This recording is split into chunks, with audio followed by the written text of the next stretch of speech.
I don't have any furniture. I had stuck all my furniture in the previous move in one of those shipping containers, and there was a delay of 2 weeks getting it back to me. So I had asked my ex-husband if we could arrange something where the first 2 weeks of me moving in, he would have the kids and I would have them the subsequent 2 weeks. But at that time, he had just suffered a major flood at the house, and so he was getting the second floor replaced from all the water damage.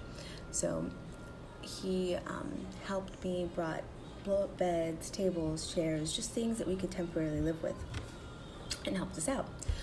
But at this time, during the first weeks, and right the night before Thanksgiving, is when my children disclosed abuse that was happening at his home.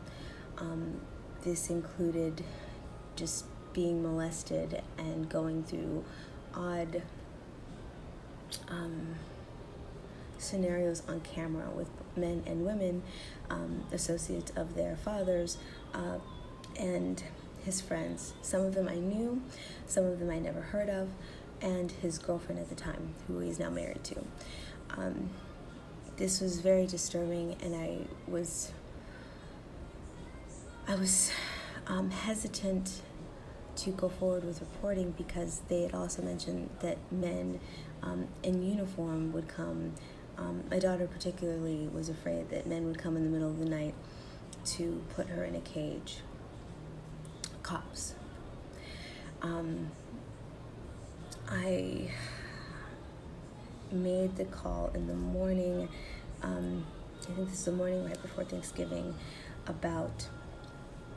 to CPS, and I took them to the doctor to be examined. And at the doctor's office, she had us wait, and it took about 2 hours for the officers to come and interview my children. And then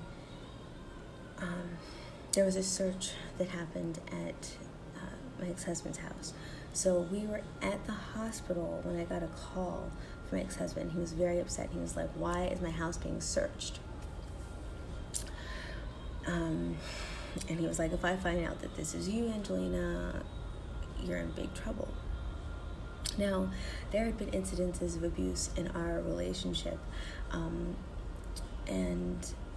but at this point it had been a couple years before we had any physical or altercations where it had been some time, but I was still shaken up by this phone call. And the next day, I remember calling him and just telling him, just straight up specifically, "Hey, are you letting, these other people touch our babies?" And he just paused. He didn't say anything for what seemed to be forever. And then he answered, "Have them here by 3 or else." And that was the last time that we ever spoke. That was Thanksgiving of 2015. He never engaged in conversation with me ever again. In the courtroom in December, he once winked at me before starting proceedings. But after that, he never has ever since looked at me again or spoken to me. And it has been quite a fight from this moment, from that moment on.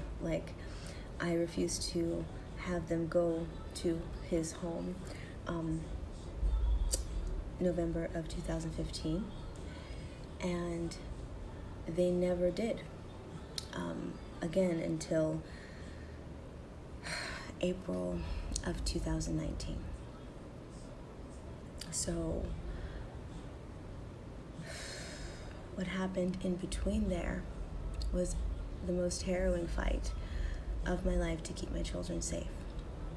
Currently, they are in his care and out of mine, and I want to know why.